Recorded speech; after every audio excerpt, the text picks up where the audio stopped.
power to influence what happens, whether the F-35s come to Truax. That is absolutely untrue. There is a public process so the people's voices can be raised, so people can respond to the Air Force's environmental impact statement. There's a whole process set forth so that the people can raise their voices and be heard. So I've heard from the proponents of this F-35 proposal that, oh, it's a done deal, oh, people don't matter, or your voice doesn't matter. That is not true. And we are going to keep raising our voices to expose the very harmful consequences for our community that this proposal does result in. The public, though, does need more time to weigh in. The public comment period is going to close on Friday, this Friday. There's been a lot of conflicting information out there and misinformation regarding this proposal. Even elected officials, starting at the local level, going all the way up to our congressional delegation, have a lot of unanswered questions. The people deserve to have these questions answered so that we can respond and adequately continue to raise our voice and influence this process. So today I am calling for a 60-day extension of the public comment period. We want to make sure all of the questions that public officials have raised, but all the questions that the public have raised. We also want to see better outreach efforts to the impacted communities, the communities of color, the Spanish-speaking communities. The EIS, the Environmental Impact Statement, was never translated into any other language but English. And we know we have a lot of Spanish speakers, we have Hmong speakers. So we want to see much better outreach efforts from the Air Force to make sure the community most impacted has an opportunity to get the information and to respond to it.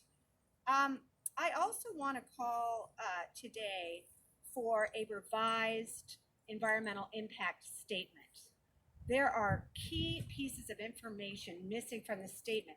Pieces of information, frankly, that were available to the Burlington, Vermont community when they were considering and ended up, pieces of that community really opposing the introduction of F-35s. Firstly, we are missing any study on the local impact on our communities. We don't have anything like that in the environmental impact statement. We don't know the impact on local property values, on property taxes, on the loss of value of people's property.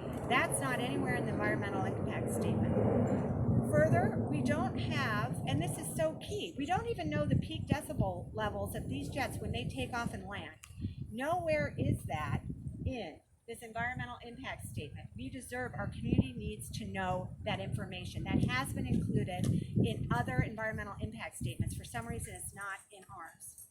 Finally, the noise impacts from these flights, which we know from these jets, which we know are substantial, were modeled using 5% of these afterburners. Afterburners are the thrust that gives these jets the power to quickly get in the air, but afterburners make these jets substantially more noisy. So we know that this 5% afterburner user is not realistic. The Air Force, in a leaked email that was released by the Isthmus, is saying this is not realistic, that these afterburners need to be estimated with different usages from 10%, 25%, 50%. We need to know that information, since we now know that the 5%, the 0 to 5%, estimation is seriously underestimated, and this really does impact noise.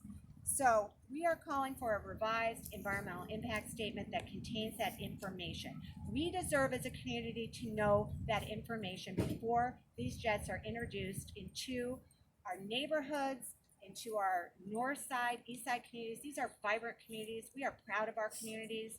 We want to maintain the quality of life for everybody and improve the quality of life in our communities. So with that, I'm going to introduce a very important guest, Colonel Roseanne Greco. She is she's retired Air Force colonel from Burlington, Vermont, where they have gone through all of this, and she came out to talk to us about the challenges that they encountered. So with that, I'd like to welcome the Colonel Greco to the microphone.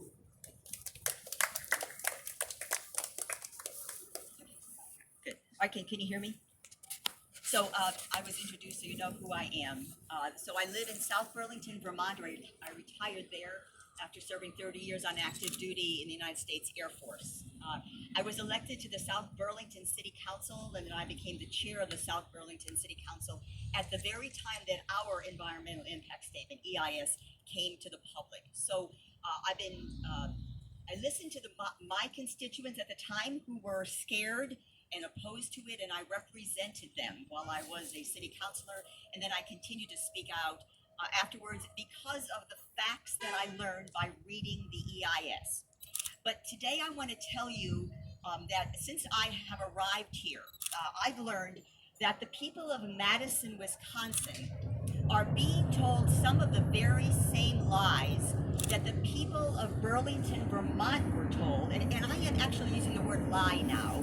For years I said inaccuracies, incomplete statements. I softened it, but it's really actually downright lies. So there are so many of them, but I think I want to just focus on three of them. Right? So the first one is, despite what you may have read or been told about whether the people matter, I'm here to tell you that the people's voices absolutely matter. This is the public comment period where the Air Force wants to hear from the people. I'll tell you how much the people's voices matter.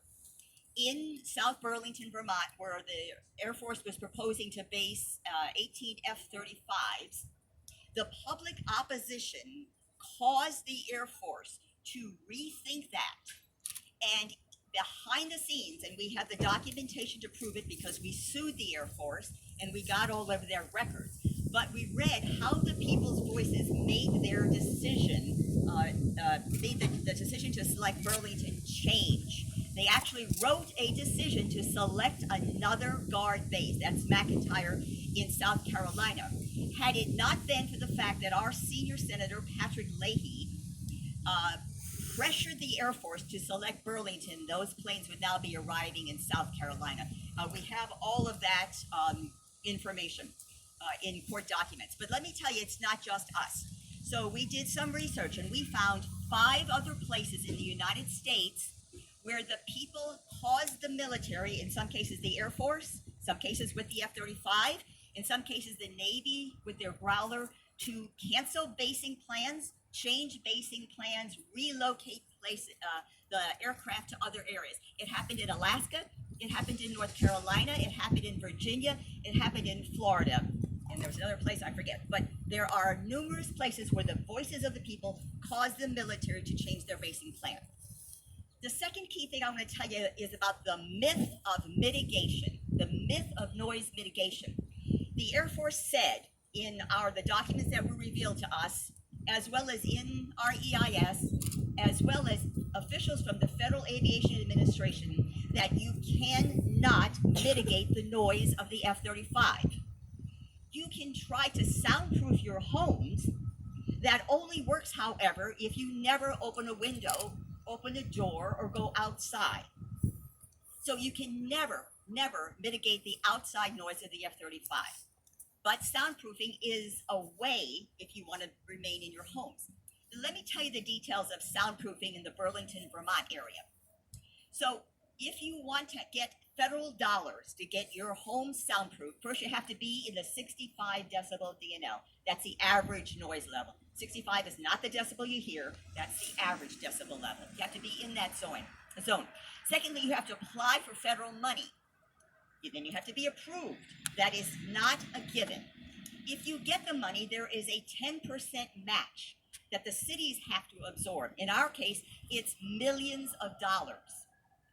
And thirdly, if you get all that together, and given the amount of homes you have in the Burlington, Vermont area, they estimated it would take 20 years to fully soundproof all of the homes that are in the 65 decibel level. All right, and the third one is that the environmental impact statement, the EIS, is an estimate, and it presents the best case scenario, not the worst case scenario, the best case scenario. So the Air Force said this is an estimate. They say once they arrive at your destination, we will come out and then we'll tell you actually how loud it's going to be. So the estimate is a best case, and here's an example, and it's sort of what Chris had just said. The Air Force has known for years that the F-35, because of its increased weight and because it's a technological disaster, is being forced to take off in afterburner, which increases the decibel level up to 100% of the time at Air Force bases where it is flying. They have known that.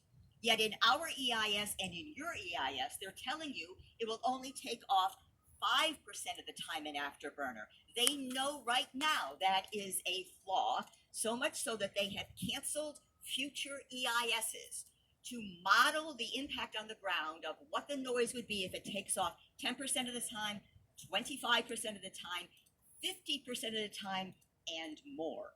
So those are only 3 of the myths, the lies, the misinformation, the disinformation that we in Vermont were told, and I think you're all being told that very same thing now. So I hope that helps. Thank you.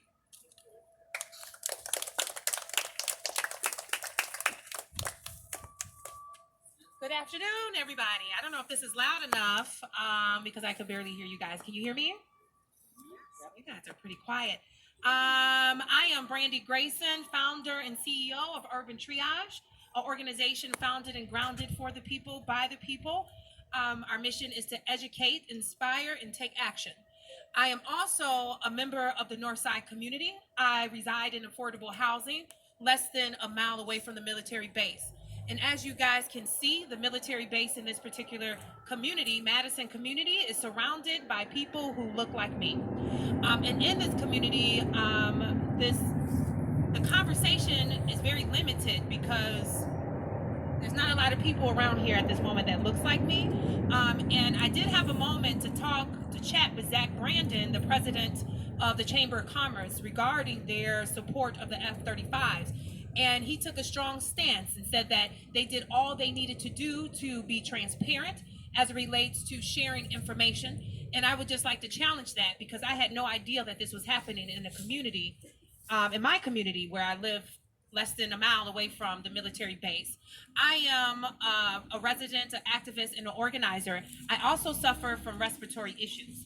I was in the hospital on Monday of last week in the ICU because of my asthma as a result of the toxins that's already in our air and in our water.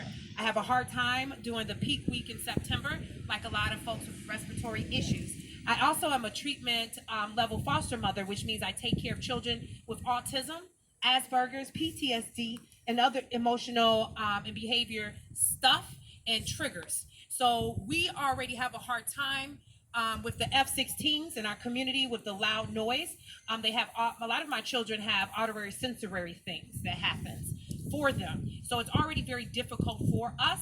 And I also have a 3-year-old that has a hard time sleeping because of the F-16s. So I want you to imagine what our life may look like after the F-35s are added to our community, right? To our community, to a military base surrounded by people, by children. You are standing in front of a community center with children, like real life people, like real life human beings. So I showed up today to say that I don't know as a community if we're suffering from some kind of cognitive dissonance or if we just don't understand what environmental justice looks like or if we're just evil. And I'm just going to assume that we're not really evil. I'm going to assume that Zach Brandon of the Chamber of Commerce isn't really evil. I'm going to assume that our Mayor Sadia, who voted, tipping the vote for the resolution, isn't evil. I'm going to assume that we're just having a hard time seeing the humanity in people that look like me. I'm going to assume that the $2 million that Wisconsin will gain from F-35 is just people are confused. I'm just going to assume that people are confused because we had a climate strike on Friday around environmental justice, did we not? Did not people show up around the world, right? And people showed up around the world saying that we need to do better and we need to hold people accountable, starting with our city officials, our state officials, and our federal officials, right? We are currently in the place and time where we are bombarded with lies and misconceptions and misdirections. We just heard someone with personal experience, a military vet, that just said that we're being lied to. So how can we, as a city, as a community, support an initiative or any military strategy that we know directly impacts those who are the most vulnerable? And how can we remain silent? And how can we remain indifferent? And how can we just go along to get along? Right? Because I, as an activist, I know you guys know me, right? A lot of you guys know me. I could die. Are you all going to show up at my funeral when it happens next year in 18 months to say we could have prevented this?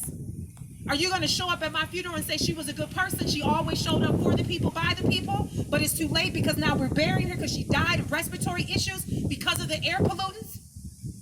Are you going to move me out of apartments? Because those abatements and mediations don't include any of these apartments. Thousands of people for $2 million a year, y'all. $2 million a year, which will cost $250 million in abatement and mediation over 20 years for the city of Madison. That would take years for us to even gain. What's the point? There has to be other options. When are we going to really take a stand? How do we have a mayor that signs a resolution saying that we leave room for this thing to happen and then go to a climate strike in support of our children, speaking up against environmental injustice, while I lie in a hospital bed and can't breathe because of the air pollutants? Where folks look at me and say they're going to put me in an incubator. This doesn't make sense to me. It doesn't make sense that I'm even standing here and even have to engage in a conversation about a military base surrounded by those who are most disenfranchised and marginalized in a city that said it's grounded in racial disparities, with a mayor that won the election on that platform. Absolutely. That doesn't make sense to me. And it doesn't make sense that I, as a person that represents all of this, have to even come and say all of this. It doesn't make sense to me that we have a chamber of commerce that's more concerned with profit than people. And how can we, as people, as a community, leave this press conference or leave the meeting later on today with not being inspired to stop this thing from happening? And that goes for the media, that goes for our residents, that goes for our community, right? Like, we cannot allow them to kill us and then look back 20 years ago and talk about what we could have and should have and would have done if we known better. You just heard from someone who knows better. She just told us it's a lie. I don't want to die. I don't want my kids to be triggered, or I don't have the funds to move. I moved to the north side of Madison because the south side gentrification moved me out. I could no longer afford it. As an entrepreneur, as an activist, as a mother, as a treatment foster care mother, I can't afford to live. This is my neighborhood.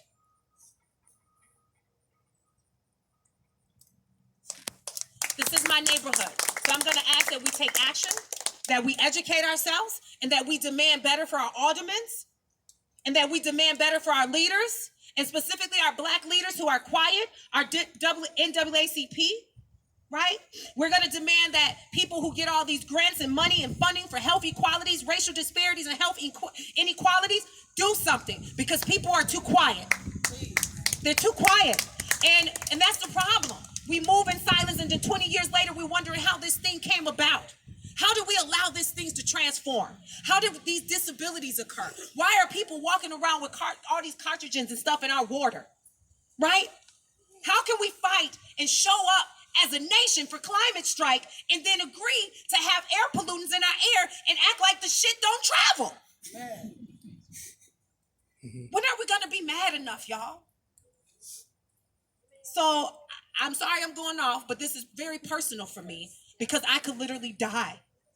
I just spent the whole week in the hospital. I could die. My kids could die. You can cause us all kind of issues. Are you going to move me? Are you going to move all these people that you already invested millions in redevelopment and rehousing for affordability in Section 42? All the developers are rich. Are you going to take care of the residents of the neighborhood?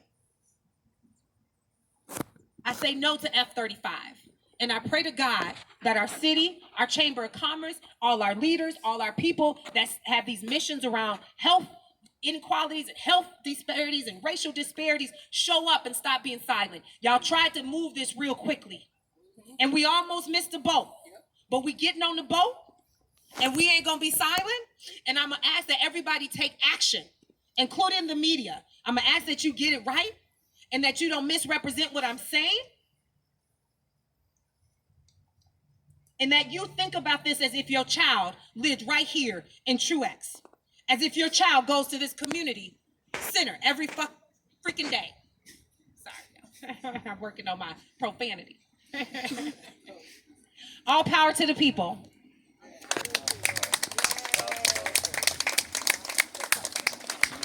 Thank you, Brandy. My name is Dr. Beth Neary. I'm a mom, I'm a grandma, and I'm a pediatrician. And today I want to talk to you about the health impacts that the F-35s will have on the children in this community. Let me read a quote to you from the actual report. The cumulative impacts to the health and safety of environmental justice populations or children would be significant.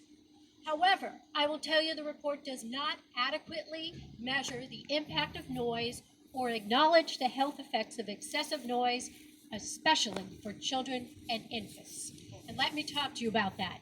Infants and children are more sensitive to the damage from loud noises than adults. Their ear canal is smaller. The sound pressure generated in a young child's ear is greater. Loud sounds are louder to children. In addition, the early years are critical to the development of hearing. According to the Office of Disease Prevention at the National Institute of Health, children's sense of hearing continues to develop during the first several years of life. Loud noises in this period can permanently damage their hearing. The sounds associated with the F-35s are what is referred to as impulsive sound. That's a very loud sound of up to 140 decibels. That is more damaging to the ear than a sound that just is continuous. The body actually has a nerve that actually tamps down the eardrum, that stops the eardrum from moving. But this sound is so quick, the nerve does not have time to act. So here's this health effects that you should know about, even as adults. What does it do? It overproduces stress hormones. It interrupts sleep. It can cause increases in blood pressure, impacts on cardiovascular disease, ringing in the ear, negative effects on mental health. But for children, the impacts are far greater. It can include delayed speech development, reduced attention, impaired concentration, long-term memory effects, decreased math and reading comprehension. Let me read to you from the actual report. This is facts from the report. Playhaven, Northside Kindercare, Lakeview Elementary, Madison Baptist Academy, and Richardson School will all experience more than 2 interfering events every hour of every day of the whole school year. Can you imagine that? The teacher has to stop twice every hour and then get the class to start paying attention again.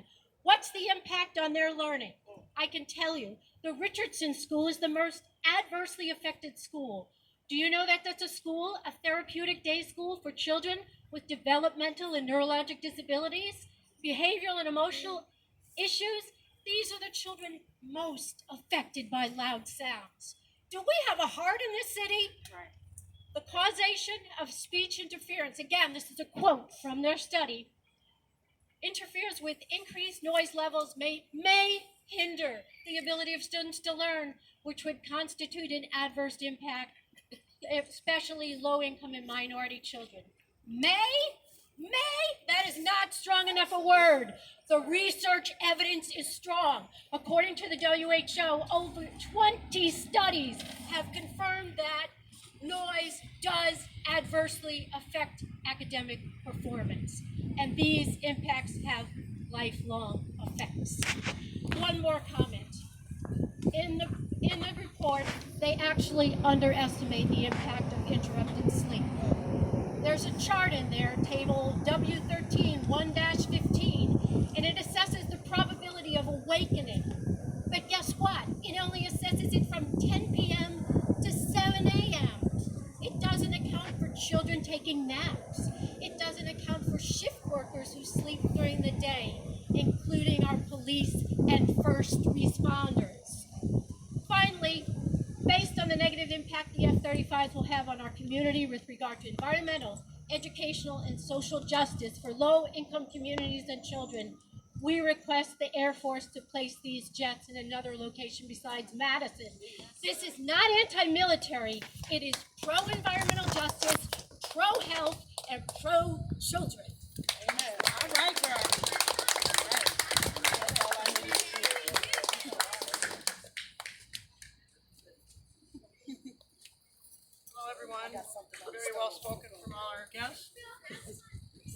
I'm currently a Truax resident, very concerned about the health issues and disrupt, and it's just sad we even have to have an F-35 for the war. That's all I want to say.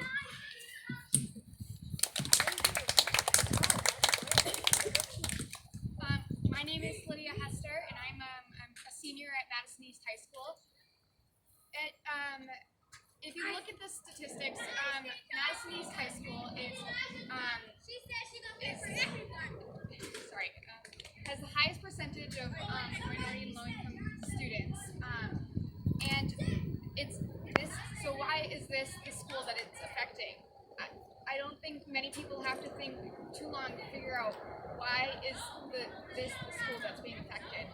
We hear these jets at our school, and it disrupts our learning, and all of you know that in high school, it's already hard to stay focused on our classes. If we are being stopped in the middle of class multiple times a day, then how are we expected to learn? And East High School is far enough away that we can possibly drown out these sounds like we have our whole lives. But think about the elementary schools that are within, that are very, very close to Truax. How can these children be expected to learn when they are just worried about the sounds that are overwhelming for them? Many young people suffer from, sensory problems with having a hard time processing sensory. I know that for myself, loud noises such as the jets coming through can be very stressful and anxiety provoking. This is coming from a high schooler. Think about how it is for the younger children. I oppose the F-35s coming into this community. As you've heard from everyone else, they are not. We really have to think about all of the effects, not just to how it's going to affect the military. We have to think about how it's going to affect the communities that are truly affected.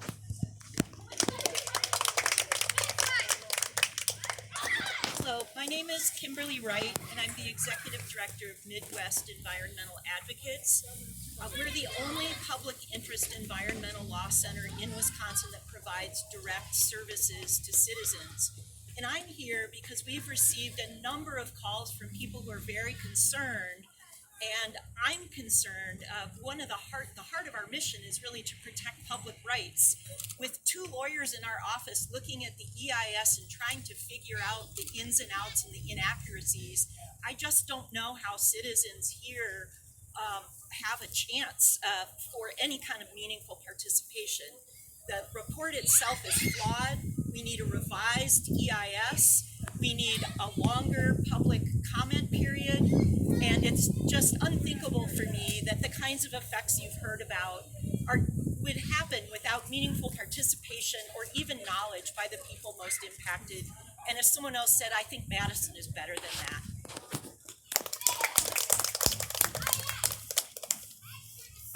Hello everyone, thanks for coming today. My name is Alder Marcia Rummel. I represent the District 6 on the east side, the other side of East Washington. Part of my district is impacted by this draft EIS noise contour maps. And part of it is Fair Oaks and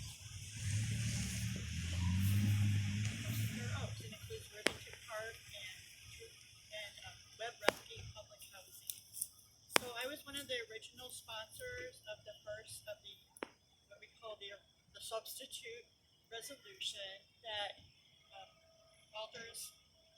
several alders, we read the EIS and looked at the statements about the disproportionate impacts and decided that based on the information provided, we could not support the basing of F-35s in Madison.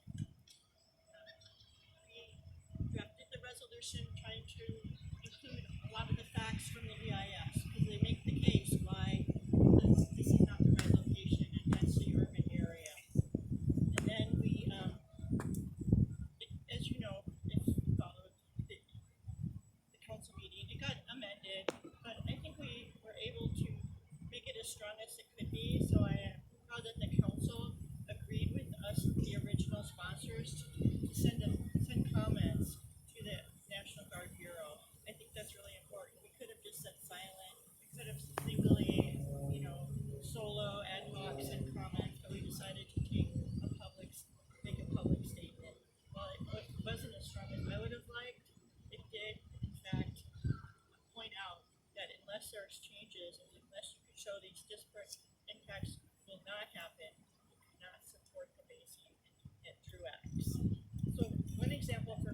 right where we're standing here. This is city public housing.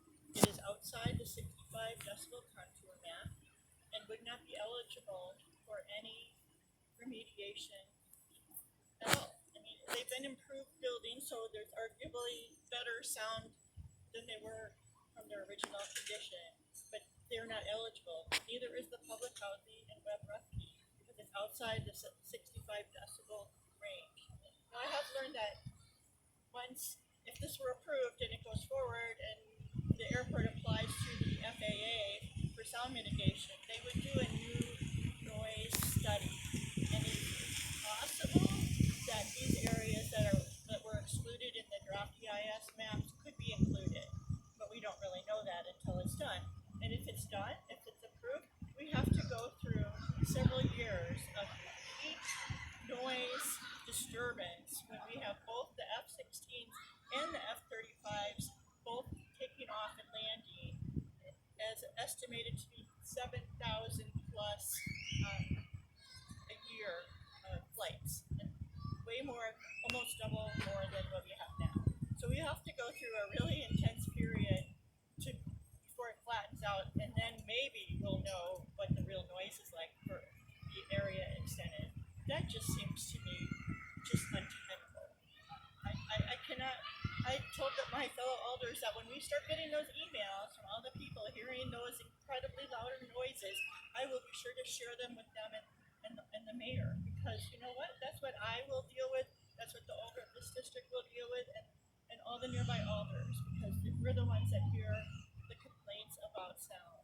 And sound is kind of already a thing in Madison, as many of you might know, but this is sound at a scale that we have no power over. It's not like a festival. It's not like its traffic is constant, but this is a constant noise, and it creates a sacrifice zone.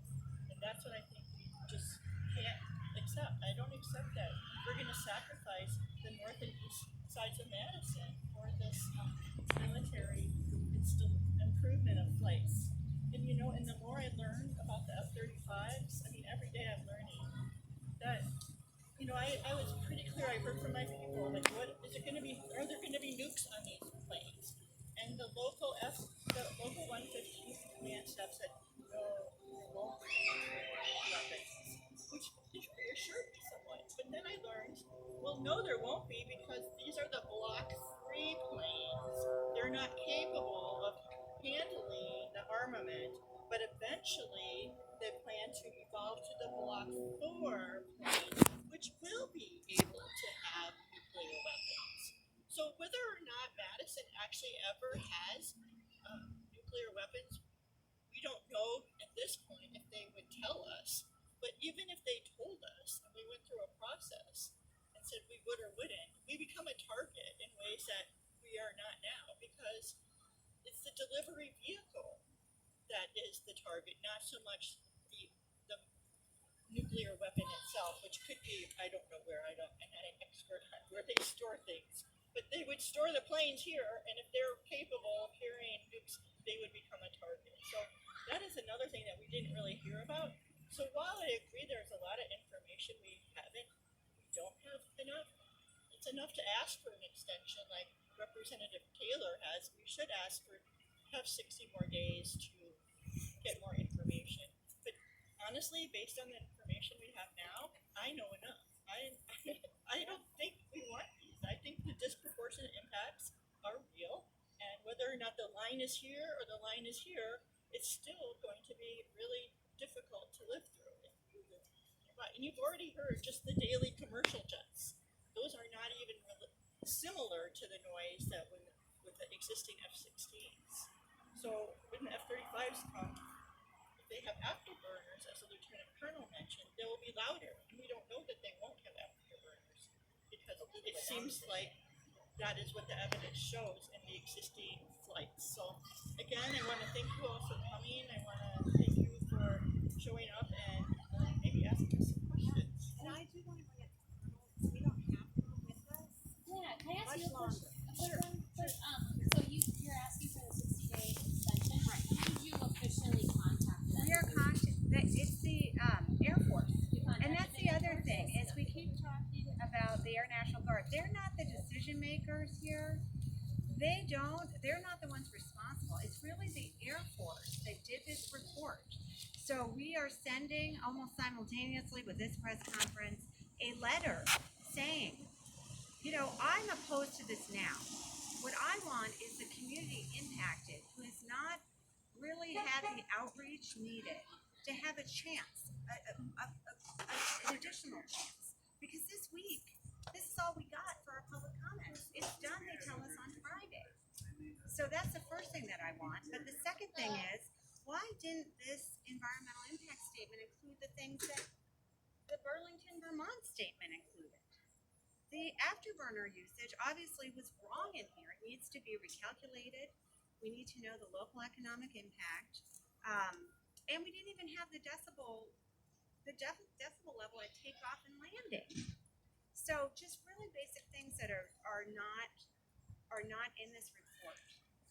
So for the Colonel Colonel Greco is here through tomorrow.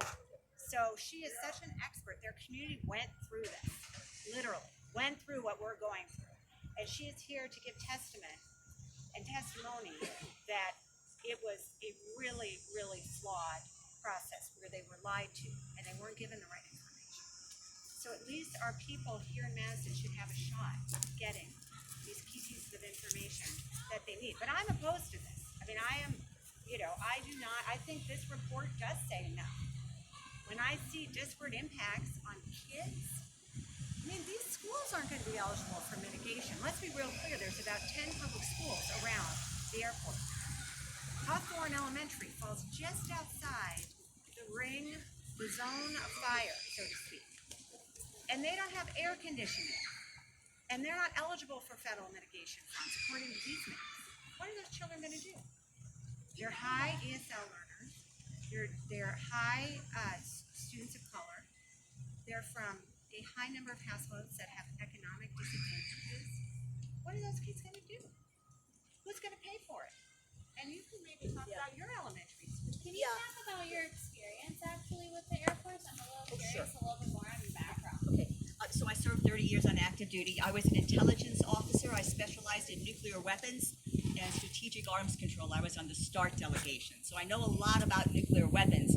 So when we learned that the Pentagon, in its 2018 nuclear posture review, had selected the F-35 as to be part of the nuclear triad, that really got my attention. If you don't know what the nuclear triad is, those are the weapons that we have that carry strategic nuclear weapons. Up until the 2018 nuclear posture review, we only had 2 aircraft that carried nuclear bombs and cruise missiles, the B-52 and the B-2. Now we have 3, the B-52, the B-2, and the F-35.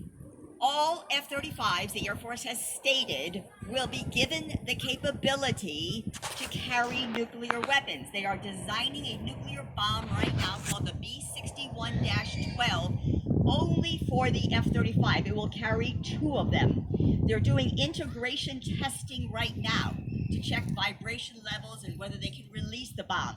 So the statement you are hearing that says your F-35s won't have the nuclear capability is absolutely right, because no F-35s now in the world have the ability to carry nuclear weapons. But all F-35s will eventually get the Block 4, which is what they need to carry nuclear weapons. So my background is in nuclear weapons, so I know of which I speak.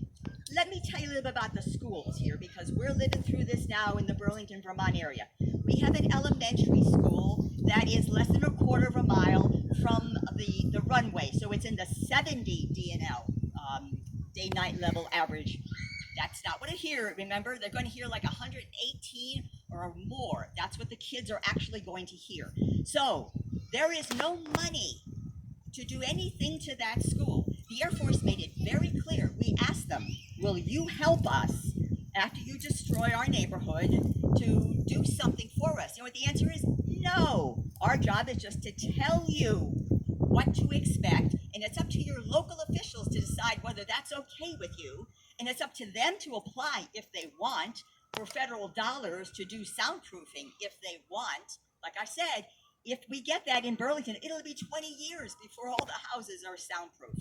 The Air Force is not going to help you. They're not going to give any money. So our elementary school will probably have to be destroyed. You know how many millions of dollars it will take for us to rebuild an elementary school someplace else? We do not have the money in Vermont to do that. That would break the taxpayers' pocketbooks. So now we're in a dilemma. We got kids in the noise zone. We can't protect them. The school is not air conditioned. So there we are. You might be in the same spot.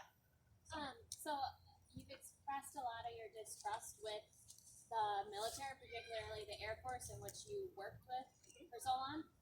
Oh no, I don't distrust the Air Force. Okay? The Air Force gave us the information. As Marcia said, there's enough in the EIS to say this is bad for Madison, right? The Air Force is telling you the truth. Believe them. You know who's not telling you the truth? In our case, it was Vermont Air Guard officials. It was our city's business community. It was our elected politicians. They were the ones that were giving out the disinformation, the misinformation, the outright lies. The Air Force was telling the truth, except that when we kept saying, but the EIS says this, in our case, it also disproportionately affects people of color and low income. Our politicians didn't care about them, and they were fine with that. In our case, it affects 6,663 individuals. That was okay with our politicians. The Air Force responsibility is just to tell you how bad it's going to be. They're not there to fix it, so I do not distrust the Air Force. They were pressured behind the scenes. We know this because we sued the Secretary of the Air Force, and as a result of that lawsuit, we got all of their records so we could read what they did behind the scenes. The thing was rigged from the start. They lied to the Vermont Air National Guard lied to the Air Force to say there were no houses in the noise zone. That's what started our process. It started with that lie, and then it continued. The Air Force is trying to do the right thing. Our local guard was not. Our politicians. Do you think that's the case here in Madison? Look, I think that it's been very confusing for people to know who to ask questions to. And so unfortunately, most of my questions have been directed at the Air National Guard, and I realize I should have been asking the Air Force these questions. But I have to say, I go back to the report. I go back to the environmental impact statement. And it is concerning enough. It is concerning enough for me to say I do not support this. I could never support this. My call here is to let's have a discussion in our communities that we have not had. The communities impacted. They have not gotten the outreach they need. There's a lot of Spanish-speaking individuals impacted. I haven't seen any of the materials translated. So all I can say is I keep going back to the report. And I've had a lot of conversations with our Air National Guard. I think they're doing the best they can, I would say, in this kind of environment. I have gotten some answers that are supported, I think, by the Air Guard, mainly that Truax is not going to close anytime soon. That is such a fallacy. It's such a lie. The Air Force is not saying that. Their own spokesperson said, no, that's speculation. So some things I've heard are consistent, but there's a lot of confusion about afterburners. We have not gotten the straight answer on that. And I do think this report is in error on the afterburner usage. The Air Force, I think you would agree with me. Yeah, absolutely. It's not adequately assessing the afterburner. It's too low what they're saying they're going to be used. We know they're going to be used more than 5%. So there are a couple things that I think are wrong. That's why I'm calling for a revised report to address the things that I think should have been addressed. But look, you all, we can't say that this report, and I've heard this from the business community, it's our worst case scenario. This report is probably our best case scenario. It's probably our best case scenario because we do also have the City of Madison analysis that said, well, actually, we think more people of color are going to be impacted. Well, actually, we think there's more households that are going to be impacted. So, we have a report that should be alarming enough for us to say, no, we need a lot more information. We can learn a lot from Burlington. They're getting these planes this week. Why can't we see? Last week they started coming, two last week. What is the hurry to rush and impose these planes on our communities here? What is the hurry? They're going to be rolling out these planes for years to come. And so I don't want our community to be destroyed. I don't want people to have to move and kids not to be able to learn. That's enough for me. That's enough for me to say no. And I think it's enough for this community to say no. Overwhelmingly, I've heard no from my constituents. Overwhelming no.